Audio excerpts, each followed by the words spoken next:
Hello. Good morning, good afternoon, good evening. Welcome.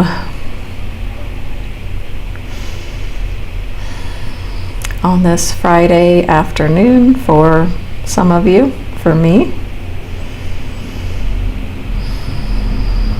It's great to be here with you today, this afternoon. Trish, welcome. Nancy, glad to see you both. Welcome, Luann. Is it your first time here, or have you joined before?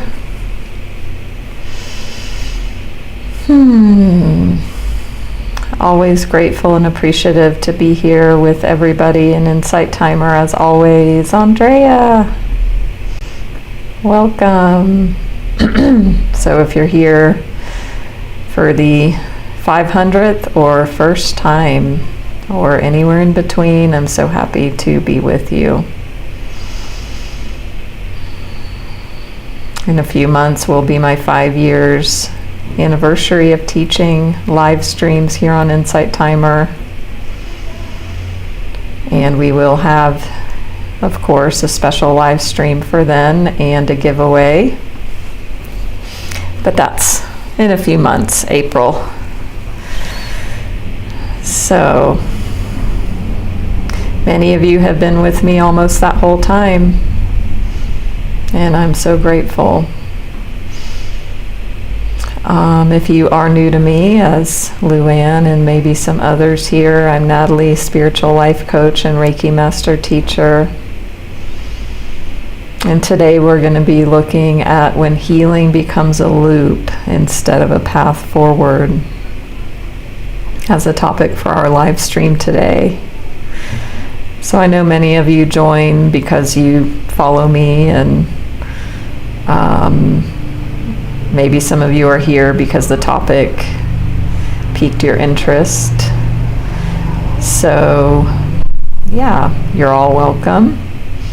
And I'm wondering who of you can relate to the topic line of, do you feel like healing has become a loop for some of you and not really a path forward? Hey Melinda. Welcome, welcome.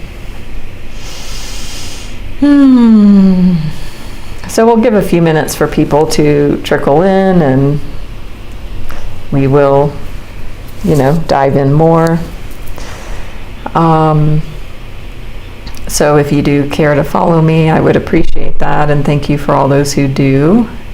So you can follow me here on Insight Timer. You can join my group here, Natalie's Healing Circle.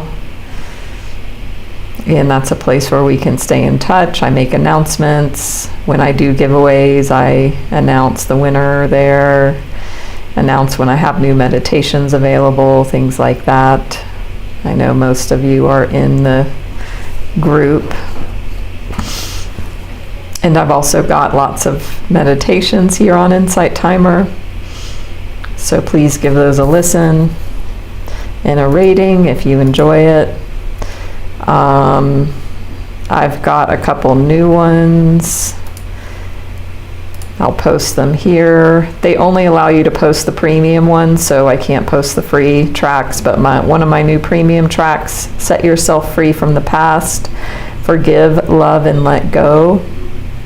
So if you have issues with self-compassion, forgiveness, this one will be really healing for you to listen to. And I also have a 8-hour sleep meditation that starts out with guidance and then fades to some beautiful soft music that you can fall asleep to. So if you feel called, bookmark those, listen, share, all that good stuff. You can also follow me on all socials and YouTube. This is double live streamed right now over there, and all my replays are there. Welcome, Jen. Glad to see you. So, yeah. How is everybody's fire horse year going so far? Give an emoji in the chat of how the eclipse was, because it all happened on the same day, February 17th, the Lunar New Year and eclipse in Aquarius. Lots of things happening in the skies astrologically. Welcome, Amy. It's time for upheavals, it's time for growth, it's time for rebirth, it's time for transformation, it's time for forward movement. So even our topic today is perfect for that. You know, in the snake year, it's been said, you know, that it was a year of shedding, letting go. Now it's time to get into action. You know, each of these years come every 60 years. So we only experience these energies once in our lifetime, I guess, or maybe some of them we might experience more than once. But it's been 60 years since the fire horse year has happened.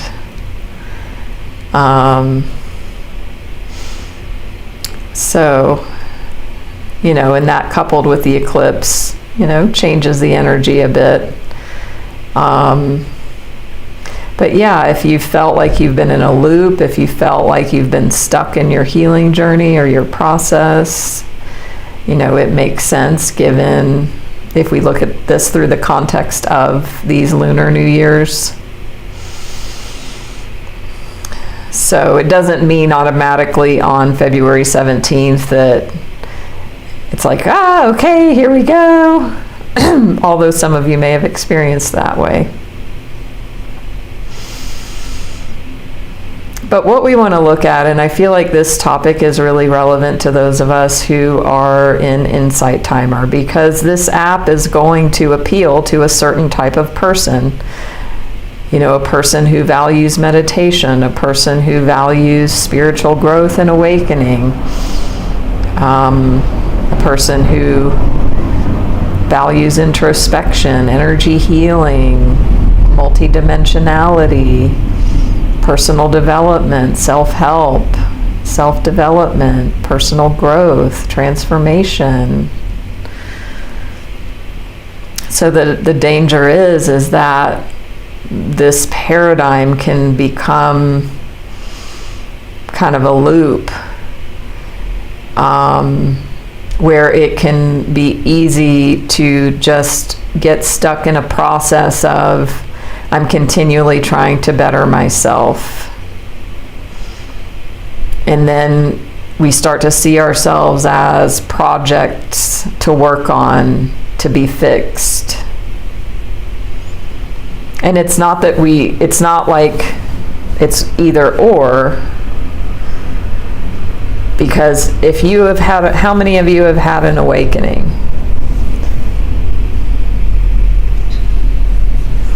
Some sort of spiritual awakening or even religious awakening, whatever that means for you. How many of you have had an experience, either gradual or sudden, where you see things in a different way and you see yourself in a different way and your whole context for living is changed? And it's a wonderful and can be terrifying process because it's very disorienting. And I talked about that in, I think, my last live stream or one of the past couple. And it's great and it's wonderful and it's amazing. And once we start seeing, oh my gosh, wow, I never saw this about myself before. Oh wow, I see that I'm this or that, or I see my flaws or my shortcomings or all my limiting beliefs. And then it's like, oh my gosh, now that I see this, I want to fix it. Which is fine and wonderful because we want to be the best that we can be. And the thing is, then it can be easy then to get into a mindset of I'm this problem to solve, I'm something to fix. and then, you know, with the wonderful blessing of technology, we have access to, I want to say unlimited information, although it is limited, but it is abundant. It's very abundant. So it can be so compelling. There's always the next bauble. There's always the next shiny object.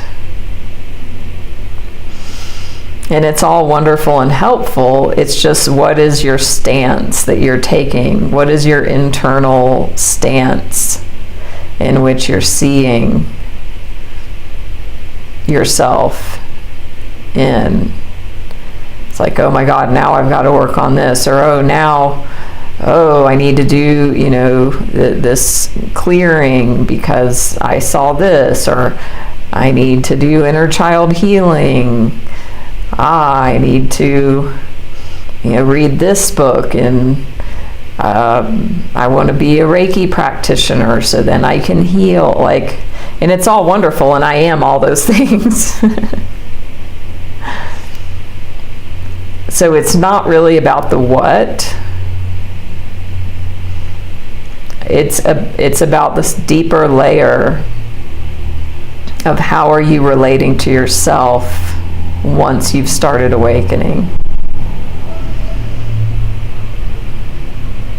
Is it that you have now become a problem to solve?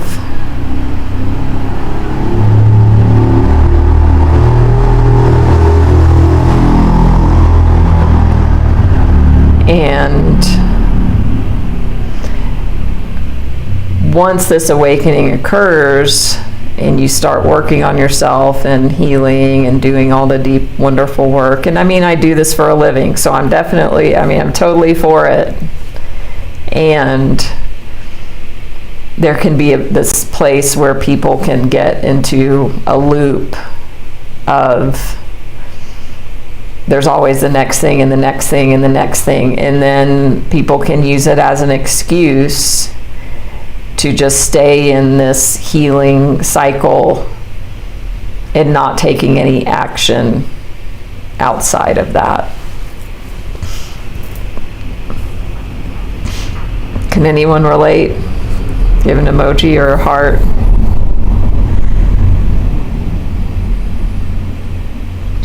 So, you know, again, it's not about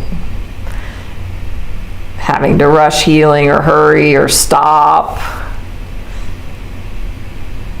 It's just an inquiry for you to look at your relationship with this and see, what's my relationship with my healing journey like? What's my relationship with how am I relating to myself in, you know, as a spiritual being having a human experience, as a being having an awakening journey. So it can be really powerful to just slow down and inquire, not to point out flaws or make yourself wrong. So Nancy, Luann, hi Lisa, Nanda, and Donna.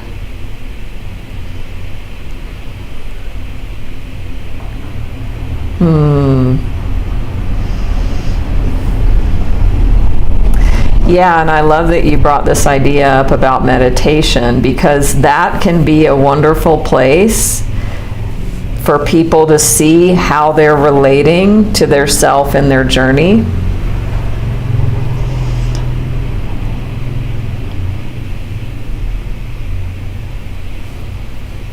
Because there can be this similar stance in meditation. So something for you all to think about, those of you that are meditators, is how are you grading yourself on how well you meditate?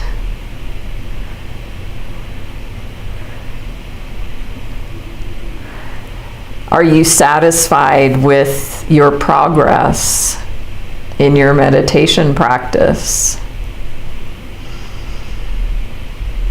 I have this with my own practice because I've been meditating every day for 12 years. And so there's an idea that my mind has. Oh, well, gosh, you thought you'd be way further along than you are after 12 years of daily meditating. So there's a judgment that I'm not doing it right, I'm not doing it good enough, I'm doing it wrong. So if somebody else would have meditated every day for 12 years, they would be way better at it and they would be way further along in their journey. Can anyone else relate to this? And Donna, I appreciate you sharing, feeling your longing for awakening and like you've been stuck for a very long time.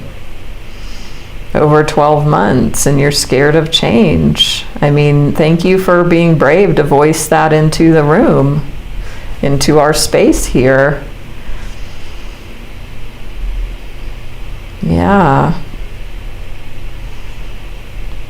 So, actually, Donna, I'm just going to speak to this visioning process that I offer those in our community here, because having a one-on-one conversation with me in this process that I offer can help you in exactly what you're talking about.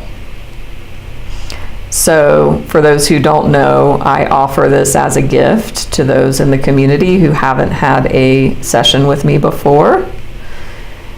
And we would dive into specifically looking at where is the stuckness. Dive into that. What is happening there? What's in the way of change? Where do you want to go? What do you want to create? So it can be very powerful to really slow down and look at that in the sacred space that I offer one-on-one. So if anybody feels called to that, send me a private message here or anywhere that I am on socials, etc. Because, yeah, Donna, you're not alone in that. It's very common.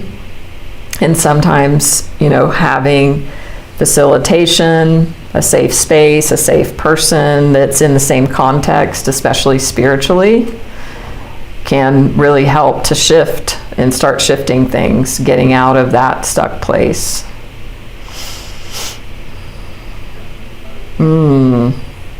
And so, Lisa Nanda, what you're speaking of is sort of reading about meditation instead of actually practicing it. Is that what I'm understanding from your comments? And that's another sort of a trap. And I love that you brought that up, because that's how this whole system can play out. Let me read another spiritual book. Let me read about awakening. And again, I'm not against any of this, but it can be a trap if we keep reading and let me listen to this podcast and maybe it'll be the next thing, when actually it's right here and now in this moment, which is the only moment that exists, that we actually want to put into practical application all of these wonderful spiritual concepts that we can learn and learn and learn and be in our head about and conceptualize, intellectualize, analyze. But we must bring it out of the head and into the body, into the heart, into our experience. So that's a way that healing can be like you feeling stuck in a loop. I just need the next book and I need to learn the next thing and I can't move forward because I don't know this yet, or I don't feel ready, I don't feel good enough, and I have to heal all my limiting beliefs before I can change. Like all of these things, which I see all the time in my coaching, which is normal, it's human. Thank you, Lisa Nanda. Wonderful, Donna. You are seen and you are heard and acknowledged. Oh, your mother does that, Lisa Nanda. Hi, Marjorie. Yeah, so it's not that we don't want to be in the learning mode. It's just that it can keep us stuck if we don't put it into practical application and we don't take action on it. I'm re-listening to the book Conversations with God, which I'm sure many of you know, and if you don't, it's one of my top 3 spiritual books of my life. And it's basically a conversation between a man and God, and it's amazing. And just today in it, you know, the man was telling God, like, I have been on this spiritual path for 25 years. I've been trying to, you know, awaken and change, and yet my life still sucks. And then God in the book said, you haven't been at this for 25 years. You've been playing around the edges and you haven't been taking it seriously. And then the man was like, yeah, you're right. And I can relate to that. Can anyone else? You know, it's like we have these grand concepts, but really we can only practice it right now. And honestly, it's got to be every moment to the best of our ability. So it's like first having the awareness, which I talk about a lot, getting the knowledge, but then moving it into experience, which includes mindfulness, which includes self-compassion and forgiveness, which includes somatic work, body work, being comfortable, noticing sensations in the body, emotions, not distracting from any of this. Learning to be with your experience. And doing that on a moment-by-moment basis. I mean, another favorite teacher, Michael Singer, I mean, he's like, you have to do this every minute of your life if you truly want awakening. Now, he's a very, I want to say, extreme teacher, very distilled maybe, and simple in his concepts, and they're true. Hi, Vita. Yes, so if anybody does internal family systems, you know about the different internal parts that we have. Trish, the book is called Conversations with God. I did a probably year or year and a half live stream series here in Insight Timer where we listened to that book and discussed it. It was amazing. It's in my replays, as I mentioned, in my YouTube channel as a playlist, if you'd like to visit that. Or also, if you or anyone wants to send me a message, I can send you the link to the audiobook link. And so you can listen to it. Wonderful, Donna. So it's like, you know, I had a client last year who's super self-aware, and yet they struggled.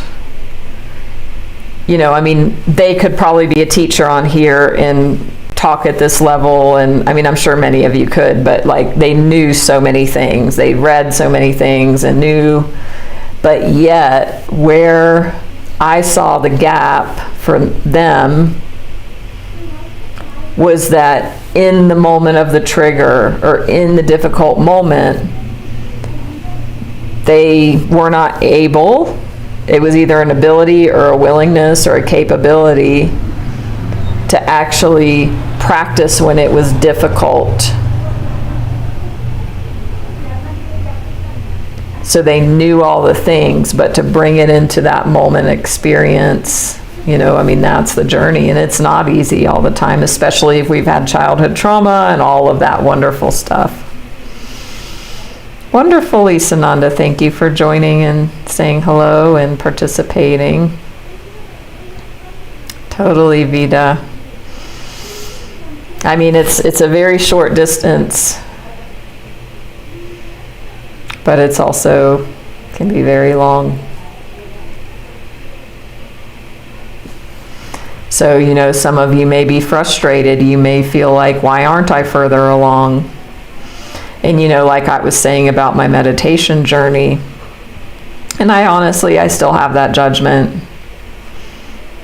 I'm human. I'm not perfect by any means. And so it can be easy to be like, meditation should be easier for me by now. Well, it's not. And really, so it's about, like, in this example, how am I relating to meditation? What expectations am I having? What judgments on myself am I having? What am I hoping to get out of it? Because a lot of times it's this, I think it's a pretty global thing. People meditate because they want to feel more peace inside. And that's why they do it. I know that's, sort of why I do. I think so many of us. So, but coming in with that expectation, then of course the mind's going to go off, and then there's going to be frustration and judgment because I'm trying to be peaceful. So that's the place to work, is like, forgiving myself for judging myself.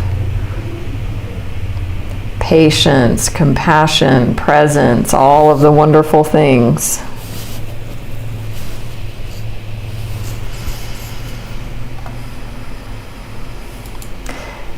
So it's like having this,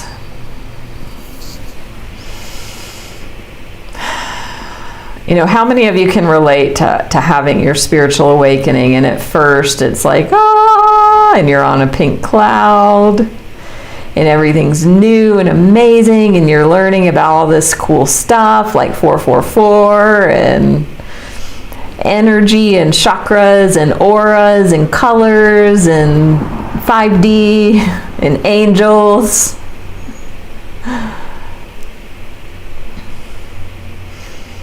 Which is wonderful. But then it's like, okay, when somebody pulls out in front of me in traffic, how am I reacting? When I go to my father-in-law's house or whatever, or I have a terrible boss. So there must be, all of these steps on the journey, and there must be action. There must be continual action forward on the path where there's a learning, there's an awareness, and then there's an integration of all of these wonderful, wonderful things. And then we have that integration, and then we can, in my coaching, I always ask pretty much at the end of every session, what have you discovered today? And then what action are you taking based on your discovery? Because insight without action, sure, it's great, and to have change and transformation, that action is needed. Oh, wonderful, Melinda. Hi, Alicia. Wow, amazing. Congrats. If I may share, Alicia's going to be opening their own healing business. Wonderful. So proud of you. So speaking of action, Alicia has taken action. And it takes what it takes too.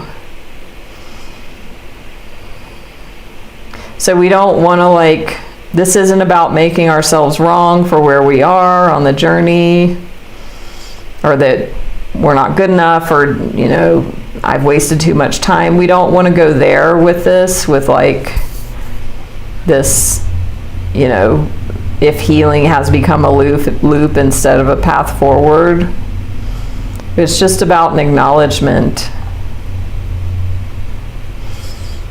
And in my coaching, it's like, okay, what baby step action do you want to take? I mean, change starts with the baby steps. So I want to ask all of you, what hasn't changed despite your awareness? Where do you still feel you're in a healing loop?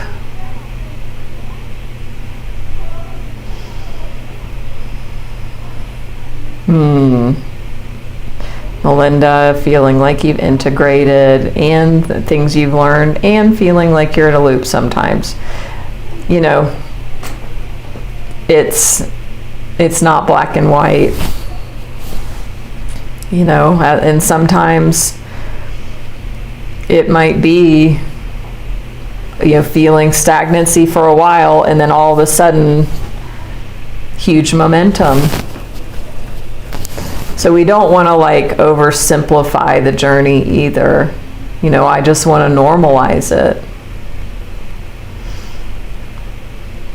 Oh, thank you, Alicia.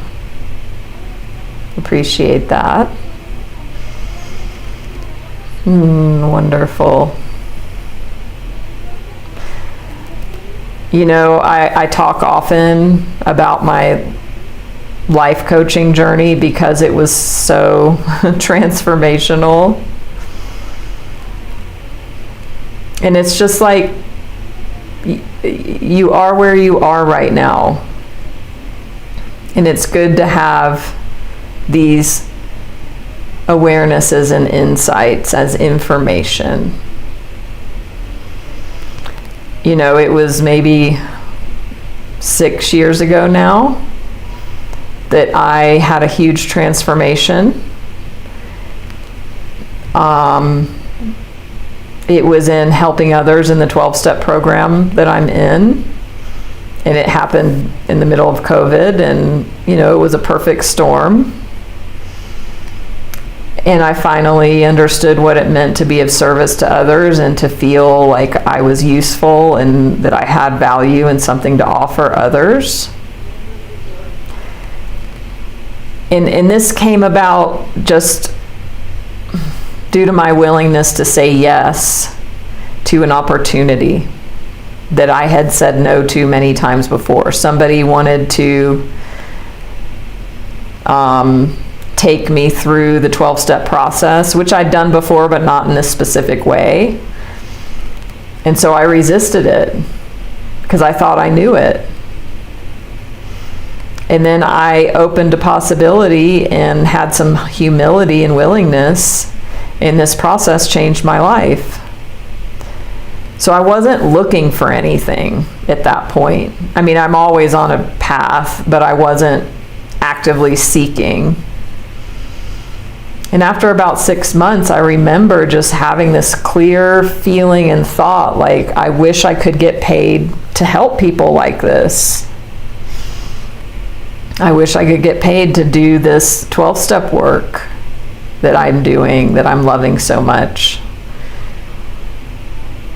And then a couple months later, somewhere along the way, some idea about coaching came into my mind, which I'd never considered in a million years because I didn't think I was valuable enough to have anything to offer anyone, or that I didn't have insight or whatever, experience or knowledge or ability. And then I thought, okay, maybe I need to go to a school and get training. And oh gosh, well, that's going to take years and thousands of dollars. So maybe, years down the line, I can do this. And in the meantime, I was at a job I'd been for over 12 years that was a dead-end job.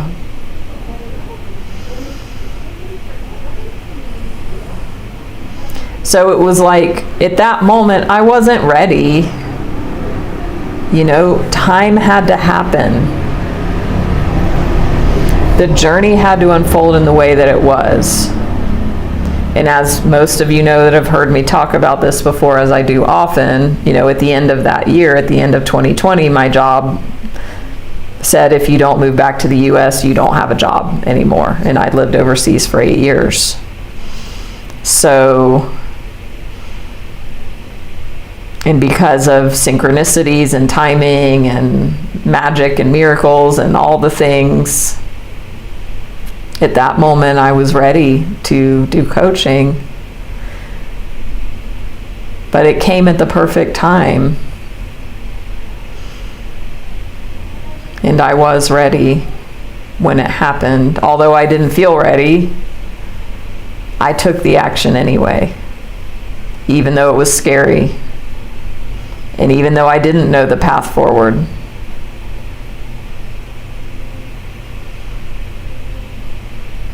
So, I wrote a piece about this called Trust Fall, because I had to trust in the unknown. And it was one of the best things I ever did besides getting clean and sober. Yes, Melinda, definitely reach out if you're feeling that heart's call. Honor that nudge.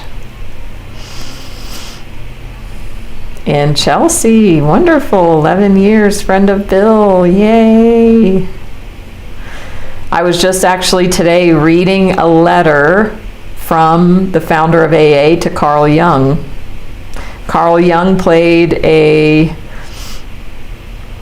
big role in the founding of AA, like not directly, but synchronistically, which is really cool. But as far as like my life example about me, like if I would have stayed in, I'm not good enough to help other people and get paid for it. It's going to be too expensive. It's going to take too long. It's the middle of COVID. I'm not healed enough. I'm too fucked up still. I could never help others because of all of my shit. I need more healing. I need more training. I need more energy work. So that's where we can get stuck in the loop. But I also had to incubate, so I guess I'm voicing that part as well. So, and some of you may be in an incubation phase. I had to incubate. I mean, I was taking a lot of action and taking many people through that 12-step process,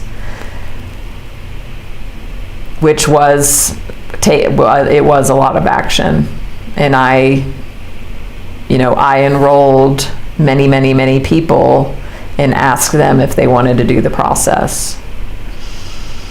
But there was no other agenda with it except I just loved it and I loved helping others, and it was COVID and I just loved it. And then as like a side note, as a side effect, then, these other things came about with me having my own business and doing this over 5 years now.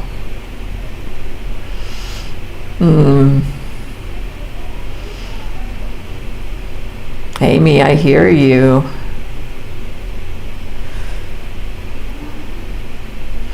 And thank you for sharing that, feeling like you're unsure after divorce. What do you want to do with your life? And in 12-step, we say more will be revealed. So if it's not clear now, more will be revealed.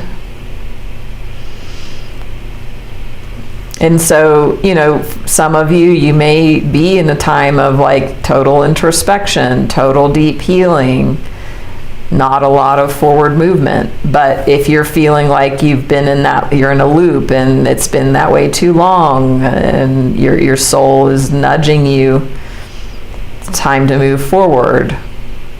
Are you postponing decisions? Are you feeling like you're not really growing? Are you feeling like things aren't changing for you? Do you feel you're in a loop? Hi, Monica.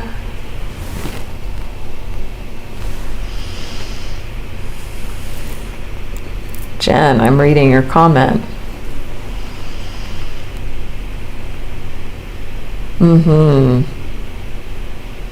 Yeah, totally. So having people in your life, some of you that are not supportive, that can be an influence, and then needing to choose what you want to do. So I think, we can't speak to black and whites here with so many people and situations and circumstances, and I really do feel this for myself and for those who I've worked with and helped. I've seen it happen, and it's happened for me personally, of like, when I changed, those dynamics changed around me. If it was the people went out of my life or the dynamics changed. I mean, for me with my job thing, totally. I transformed and became a different version of myself through doing all of the work and helping others. And then as a natural result of that, to me, this is my belief, my vibration changed, my energy shifted, I became a different version of myself, and that new version of me did not have that old job I'd had for 13 years anymore. And I didn't have to go out and quit the job because I was terrified to do that. The universe, I chose not to do it. So it was my sovereign choice. I could have kept the job, but my soul wouldn't let me, and I didn't want to. But it wasn't like you're fired. They were like, if you don't move back to the US, you have no job. So it was like, well, that's a shitty option, but it was an option.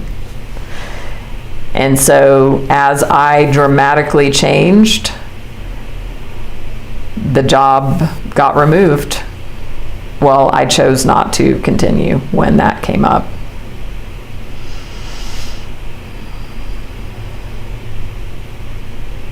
Your therapist, Marjorie?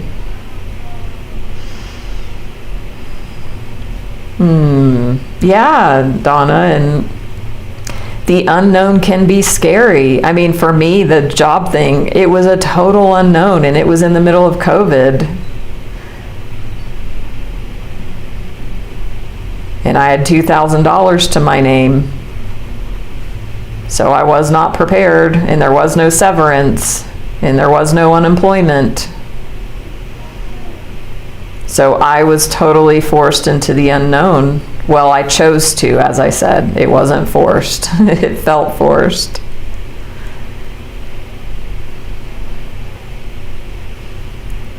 But I had been out of alignment at that job for so long.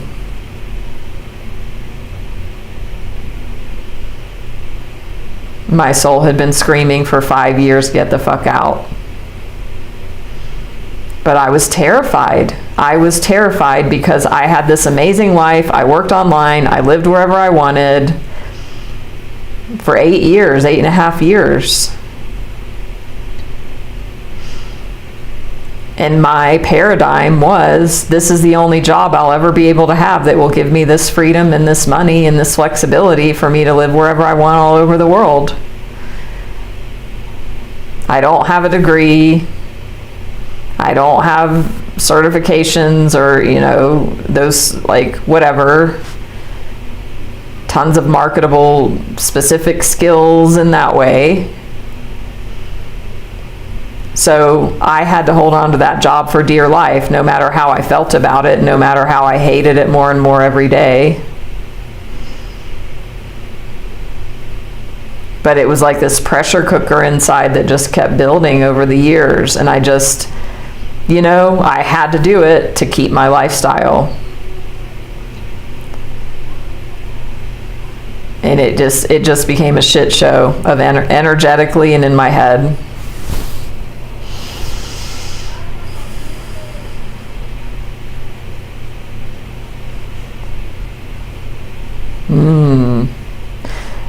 Very interesting, Marjorie. Your therapist sometimes tells you not to research before doing. I like that, because yeah, that's actually the pattern that we're kind of talking about here, of like, let me research, let me learn more, let me do the next thing, let me get the next training, let me take the next online course.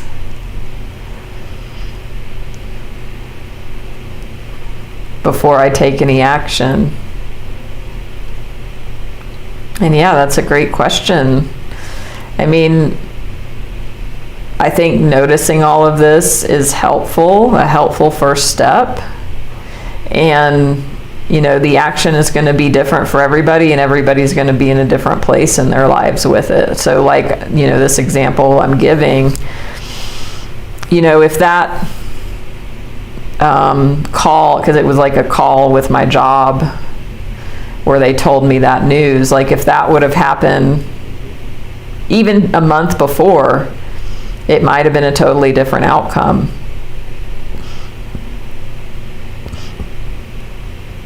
Where I wasn't ready. So I think there's something to be said for like, are you in an incubation period? Are you in a cocoon? Like, are you the caterpillar in the cocoon? Or have you stayed in that cocoon too long and your butterfly wings are atrophying because you're too scared to break out of the cocoon? So first, you get to discern that for yourself. Are you in the loop? More knowledge, more information, more consumption without action.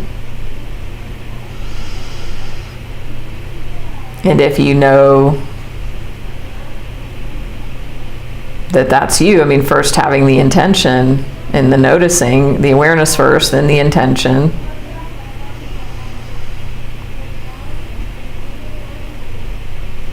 And as I always say this with my coaching clients and people that I coach, it's like, okay, what is the smallest unit of action you can take?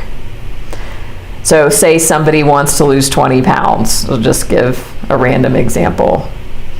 Smallest unit of action to take, say if they want to exercise as part of their weight loss regimen, would be to put their walking shoes next to the door. Smallest unit of action. It's not to go out and walk for 2 hours.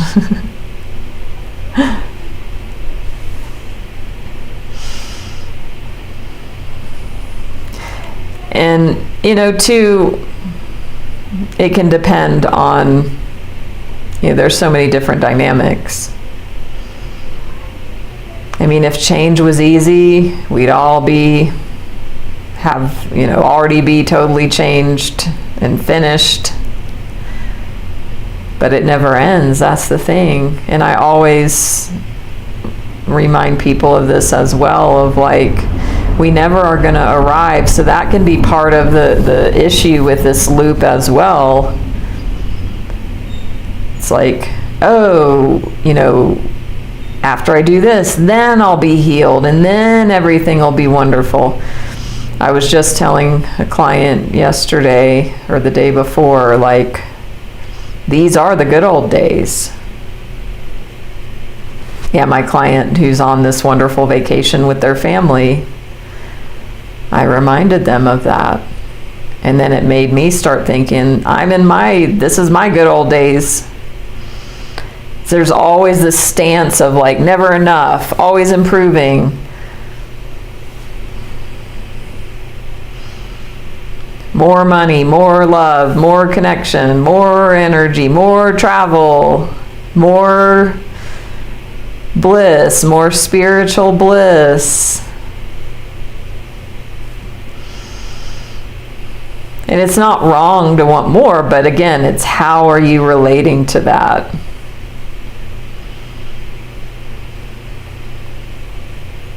Jen, telling your therapist you feel stuck.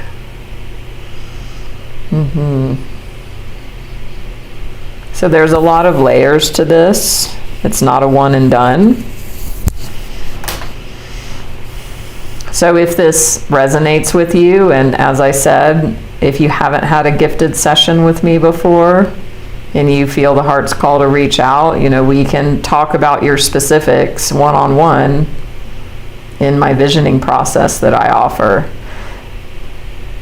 Because, we've all got specifics. I can speak generally here, and that can be very helpful, and it can also be even more helpful to look at and shine a light on, where are you feeling stuck?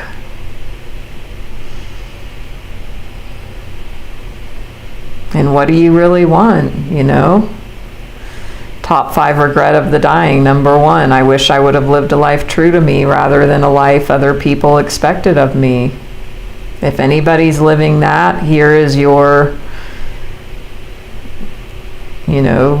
advice, your signal to stop doing that. And what could you do? What step could you take if you are living a life others expect of you and not a life true to you?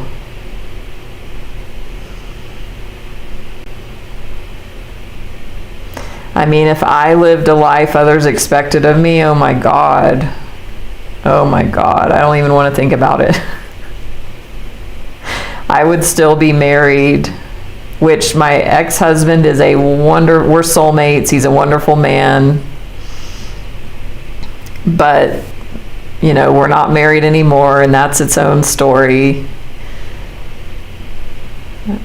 But if I would have lived a life others expected of me, none of us would be here in this live stream right now. Because I wouldn't be here to give it.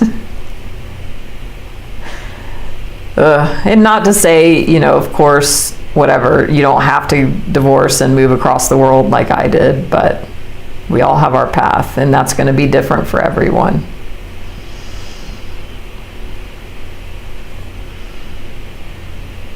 And even the person that I left my husband for, I left him as well because, I saw again, I was in obligation and fear and guilt. So in Al-Anon, which is a 12-step program for families and friends of alcoholics, it says never do anything in a fog. And notice, where are you in a fog? Are you in fear, obligation, or guilt? Then don't ever do anything in a fog.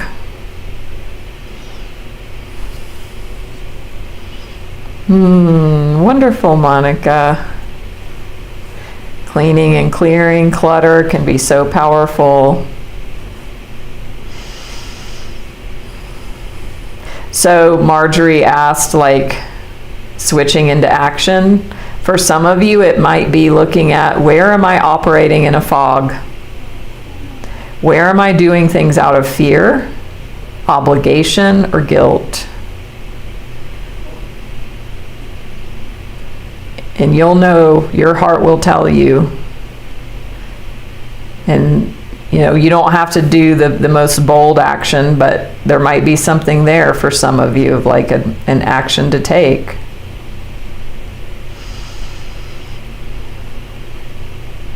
There was one that came up for me last week. This is low-hanging fruit, but still it was something. There was this acquaintance here who had their spouse die very tragically, and it was sad, and I only met the man because of a post on Facebook, and I ended up dog sitting the dog, but they had a memorial for his husband. And I had a thought I should go, even though I just dog sat the dog, I felt so bad for him. And then I was just but I didn't ever meet him, and it was just this acquaintance thing, and I was in a fog. And so I just thought, no, I'm not going to go, and that can be okay. I'm not obligated to go. And so I didn't. So it's even like smaller things like that. So, based on our conversation today, I will ask, what action are you going to take? It might be the baby step. Again, the weight loss example. Put your shoes by the door, whatever that is for you. Maybe you want to move. What would the first step be? Opening up your internet browser to a search bar. Like, that's what I mean, like the smallest unit of action.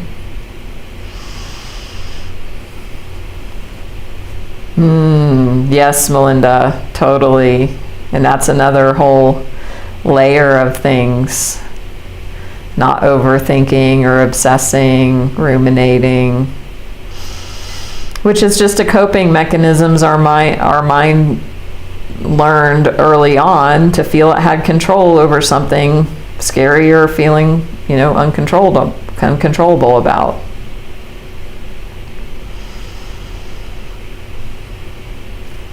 So it's like, don't get stuck in your head with, your journey and where you're at. Like, bring it into form.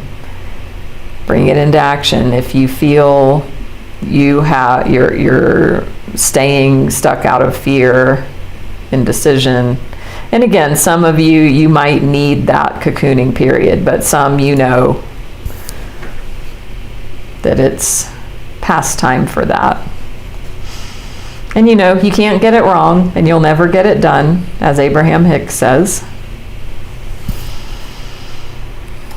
So this has been wonderful today. I'll put my follow card here. If you don't, please give me a follow. It's very helpful. Wonderful, Donna. Yes, please reach out.